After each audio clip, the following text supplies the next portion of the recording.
رہی ہے، بنی اسرائیل میں ایک شخص تھا، بڑا پاپی اور گنہگار تھا۔ ایک دن اس نے بڑے تکبر کے لہجے میں کہا، یار میں اتنے گناہ کرتا ہوں لیکن مجھے اللہ سزا نہیں دیتا۔ توجہ کرنا، اللہ کے عذاب میں کون کون گرفتار ہے اس مجمع میں ابھی پتہ چل جائے گا۔ اللہ کے عذاب میں کون کون گرفتار ہے اس مجمع میں ابھی پتہ چل جائے گا۔ حدیث پاک کی روشنی میں بنی اسرائیل کا شخص ہے، وہ کہتا ہے یار میں اتنے گناہ کرتا ہوں، اتنے پاپ کرتا ہوں لیکن اللہ مجھے عذاب نہیں دیتا، اس لیے کہ میرے پاس دولت ہے، میرے پاس اولاد ہے، میرے پاس یہ ہے، میرے پاس وہ ہے، ساری نعمتیں تو میرے پاس موجود ہے، مجھے عذاب نہیں آتا اللہ کا۔ جب اس نے تکبر کے لہجے میں یہ بات کہی، اللہ نے اس دور کے نبی کو وحی نازل فرمائی اور ارشاد فرمایا، اس بدبخت سے پوچھ لیجئے کیا کبھی اس کو میرے ذکر کی توفیق ملتی ہے؟ کیا اس کو میری عبادت کی توفیق ملتی ہے؟ کیا کبھی اس کو میری محبت میں رونے کی توفیق ملتی ہے؟ جب اس سے پوچھا گیا تو اس نے کہا نہیں، تو فرمایا گیا اس سے بڑا عذاب کیا ہوگا کہ اللہ نے عبادت کی توفیق چھین لی ہے۔ اس سے بڑھ کر کے عذاب کیا ہوگا کہ خدا نے عبادت۔ آپ سوچیں یہ عذاب ہے، عذاب۔ حضرت عیسیٰ علیہ السلام فرماتے ہیں میں نے ایک شخص کو دیکھا، اس کے ہاتھ کٹے ہیں، پیر کٹے ہیں، کچھ نہیں ہے اس کے وجود پر، اور راستے کے کنارے پڑا ہے اور کہتا ہے الحمدللہ الحمدللہ الحمدللہ۔ مجھے تعجب ہوا، اس کے پاس رہا کچھ نہیں، نہ مکان ہے، نہ روٹی ہے، نہ کپڑا ہے، نہ ہاتھ ہے، نہ پیر ہے، نہ آنکھیں ہیں، کچھ نہیں ہے، یہ اللہ کا شکر کس بات پہ ادا کر رہا ہے؟ تو عیسیٰ علیہ السلام نے کہا بندے تیرے پاس ہے کیا جس کی وجہ سے تو شکر ادا کر رہا ہے؟ تو اس نے جواب دیا اللہ کے نبی، اللہ نے سب لے لیا مگر عبادت کی توفیق نہیں لی، اس سے بڑھ کر نعمت کیا؟ اللہ نہیں، اس لیے کہ قدرت جس سے ناراض ہوتی ہے اس سے غذا نہیں چھینتی، قدرت جس سے ناراض ہوتی ہے اس سے عبادت کی توفیق چھین لیتی ہے۔ اب اللہ راضی ہے یا ناراض ہے؟ سوچو، مسجد میں آنے کی توفیق ہے؟ اگر ہے تو اللہ راضی ہے، اور اگر مسجد میں آنے کی توفیق نہیں ہے سوچو اللہ ناراض ہے۔ کس دھن میں ہو جس سے قدرت ناراض ہے سمجھ لو اس پر رحمت کے دروازے بند ہیں، اس پر رحمت کے دروازے بند ہیں۔ کس دھن میں ہو؟ دکان جانے کی توفیق ہے، دوڑتے بھاگتے دکان جا رہے ہو، کرکٹ کا میدان جانے کی توفیق ہے، دوڑتے بھاگتے جا رہے ہو، دوستوں کی شادیوں میں جانے کی توفیق ہے، دوڑتے بھاگتے جا رہے ہو، سب جگہ جا رہے ہو، آخر مسجد میں کیوں نہیں آ رہے ہو؟ اس لیے کہ مسجد میں ہر کوئی نہیں آ سکتا، مسجد میں ہر کوئی نہیں آ سکتا۔ جس کو قدرت منتخب کر لیتی ہے اپنی رحمت کے لیے اسی کو مسجد آنے کی توفیق نصیب ہوتی ہے۔ مسجد میں کیوں نہیں آ رہے ہو؟ ہر جگہ جا رہے ہو، ہر جگہ جا رہے ہو، مسجد میں کیوں نہیں آتے؟ اور سن لو، آج مسلمان روٹی کے ٹکڑے ٹکڑے کو بھی ترس رہا ہے۔ ہاں آپ کہیں گے نہیں ہمارے گھر میں تو سب بھرا ہوا ہے، سب بھرا ہے لیکن دل کو سکون بھی ہے۔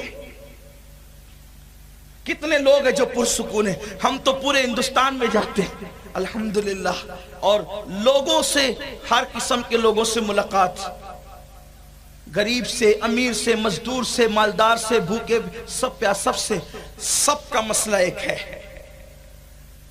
کوئی مطمئن نہیں ہے الا ماشاء، کوئی مطمئن نہیں ہے۔ یہ مسئلہ، یہ مسئلہ، یہ پرابلم، وہ پرابلم، یہ سب چیزیں ہیں۔ کیا مسئلہ ہے؟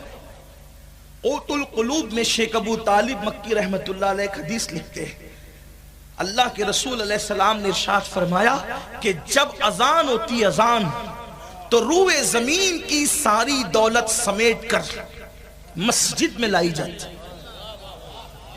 جب اذان ہوتی ہے تو روئے زمین کی ساری دولت سمیٹ کر، نعمتیں سمیٹ کر مسجد میں لائی جاتی ہے۔ اور اللہ کے رسول علیہ السلام نے فرمایا جو مسجد میں آتے ہیں اللہ انہیں روزی بھی دیتا ہے اور روزی میں برکت بھی دیتا ہے، اور جو مسجد میں نہیں آتے روزی تو دیتا ہے برکت نہیں دیتا۔ آج برکت کے لیے پریشان ہیں۔ بڑی معذرت کے ساتھ کچھ لوگ کہتے ہیں مولانا تعویذ دے، سید صاحب تعویذ دے، پیر جی تعویذ دے برکت کا۔ بڑی معذرت کے ساتھ میں تعویذ کا انکار کرنے نہیں بیٹھا، لیکن ایک خاص بات آپ کو بتانے بیٹھا ہوں۔ دیکھیے، چائے کے اندر اگر شکر ڈالی جائے تو چائے لذیذ ہو جاتی ہے، لیکن اگر کوئی سرفرہ یہ کہے کہ یار ہم نے چائے کے اندر شکر ڈالی تھی، چائے کی لذت بڑھ گئی، تو ایک کام کریں گے، اب ہم سالن میں بھی شکر ڈالیں گے اور پھر ہم جو ہے وہ چٹنی میں بھی شکر ڈالیں گے، تو بتائیں کہ سالن کے اندر مزہ شکر ڈالنے سے اس کا مزہ بڑھ سکتا ہے یا اس کا مزہ کرکرا ہو جائے گا، خراب ہو جائے گا، اس کی لذت چلی جائے گی۔ تو شکر جہاں اس کا کام ہے وہاں ڈالیں گے تو شکر لذت دے گی، اس کو کہیں اور استعمال کریں گے تو پھر وہ کام نہیں آئے گی بلکہ کام خراب کر دے گی۔ تو شکر کا استعمال وہی ہونا چاہیے جہاں اس کی ضرورت ہے۔ اور آسان لب و لہجے میں سمجھا دیں آپ کو کہ دیکھیے، آپ پانی جو ہے مفید ہے، پانی زندگی کے لیے بے پناہ ضروری ہے، تو آپ نے پانی ڈالا جو ہے وہ کھیت میں پودے اگائے، آپ نے پانی ڈالا جو ہے آٹے میں، وہ آٹا گن گیا، آپ نے پانی ڈالا اپنے پیٹ میں، تازگی مل گئی، آپ نے سوچا یار یہ پانی بڑی اچھی چیز ہے، چلو مائک میں بھی ڈال دیتے ہیں، موبائل میں بھی ڈال دیتے ہیں، تو بولو یہ پانی مفید ہے۔ لیکن اس کا محل نہیں تھا کہ آپ اس کو مائک میں ڈالتے یا آپ اس کو جو ہے وہ موبائل میں ڈالتے، یہاں پانی جائے گا تو کام خراب کرے گا۔ بلا تمثیل بلا تمثیل تعویذ کی اہمیت اپنی جگہ ہے کہ آپ تعویذ کسی بیمار کو پلا دے شفا ہو جائے، اس کے گلے میں ڈالے جس کو سحر جن نے جو ہے وہ چھو لیا ہے تو شفا ہو جائے، لیکن نماز چھوڑنے کی وجہ سے جس کے گھر سے برکت اللہ نے اٹھا لی ہو، نماز چھوڑنے کی وجہ سے جس کے گھر سے برکت اللہ نے اٹھا لی ہو، اب کوئی تعویذ تو کیا، اگر پورا قرآن بھی اس کے گھر میں لے جا کے رکھ دو تو بھی برکت نہیں ہو سکتی۔ کیوں نہیں ہو سکتی؟ اس لیے کہ جس کے گھر سے اللہ برکت اٹھا لے اس کے گھر میں دنیا کی کوئی تعویذ جو ہے وہ برکت پیدا نہیں کر سکتی۔ اس کے لیے برکت کے لیے سجدہ ضروری ہے، اس کے لیے نماز ضروری ہے، اس کے لیے عبادت ضروری ہے۔ میرے پیارے آقا صلی اللہ علیہ وسلم کے دیوانوں، تو یاد رکھو اللہ جس سے ناراض ہوتا ہے اس سے لقمہ نہیں چھینتا، اس سے عبادت کی توفیق چھین لیتا ہے، اس سے سجدے کی لذت چھین لیتا ہے۔ اللہ اکبر۔ آج میری قوم کا جوان موبائل میں وقت تو لگا رہا ہے، آج میری قوم کا جوان کرکٹ میں تو وقت لگا رہا ہے، آج میری قوم کا جوان گناہوں کی اڈوں پر تو وقت لگا رہا ہے، سجدے کے لیے ٹائم نہیں ہے۔ مگر یاد رکھنا میرے پیارے آقا صلی اللہ علیہ وسلم کے پیارے دیوانوں، اگر کوئی شخص ایک وقت کی نماز جان بوجھ کر چھوڑ دے اس کا نام جہنم کے دروازے پہ لکھ دیا جاتا ہے۔ تھوڑی دیر سوچنا، غور کرنا، یہ حدیث آپ نے کوئی نئی بات نہیں کر رہا ہوں، بار بار سنی ہے، کبھی غور کرنا۔ اگر پولیس کے رجسٹر میں کسی کا نام لکھ دیا جائے پوری فیملی بے چین ہوتی ہے، نہیں ہوتی؟ اب کیا ہوگا، اب کیا ہوگا، اب کیا ہوگا؟ لیکن پولیس رشوت لے کے بھی نام کاٹ سکتی ہے، آپ سورس لگا کے بھی کٹوا سکتے۔ میرے ملک ہندوستان کی پولیس ایسی ہے، میں یہ نہیں کہہ رہا ہوں، پوری دنیا بھر میں کہیں بھی پولیس ہو سکتی ہے، اور کوئی پولیس کہیں کی بھی ہو، یہ کسی ملک کی بات نہیں کر رہا ہوں، ایک جنرل بات کر رہا ہوں۔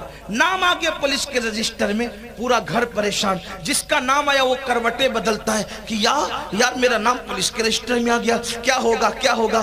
سوچو تو صحیح، اپنے جیسا انسان جس کو اپنے جیسے لوگوں نے نوکری دی ہے، جو اپنے جیسے لوگوں سے پگار کھاتا ہے، جو کبھی رشوت بھی لے سکتا ہے، کبھی سورس سے دب بھی سکتا ہے، اس کے رجسٹر میں نام آنے پر ہم اتنا بے چین اور بے قرار ہو جاتے ہیں۔ لیکن نماز چھوڑنے کی وجہ سے جہنم کے دروازے پر روزانہ آپ کا نام، آپ کے بیٹوں کا نام، آپ کی بیوی کا نام، آپ کی امی کا نام، آپ کے ابو کا نام، پورے گھر کا نام جہنم کے دروازے پہ لکھا جا رہا ہے۔ کبھی ہماری نیند اڑی ہے، کبھی ہم بے چین ہوئے ہیں، کبھی ہم بے قرار ہوئے ہیں۔ اگر نہیں ہوئے ہیں تو اس کا مطلب یہ ہے کہ ہم زبان سے محمد الرسول اللہ کہتے ہیں اور دل میں جو رسول اللہ کی بات پر یقین ہونا چاہیے، شاید وہ یقین ہمارے دلوں کے اندر نہیں رہ گیا ہے۔